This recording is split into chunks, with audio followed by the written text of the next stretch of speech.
এই ঘরটা আমরা মাস দুয়েক আগে ধরেছিলাম, কাজটা পয়সার অভাবে করতে পারছে না। আজকে আমরা নতুন করে ঢালাই করছি।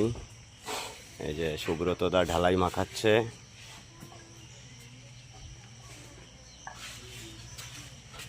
আর ওখানে প্রকাশদা আর মানিক মিস্ত্রি উপরে ঢালাইটা করছে, আর নিতাই এখানে বসে আছে। আর ওই পাশে আর একটা ঘর দেখাচ্ছি,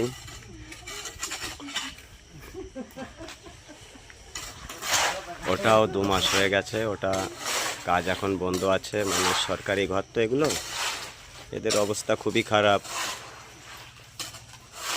ঘরটা করতে অনেকটা টাইম লেগে যাবে।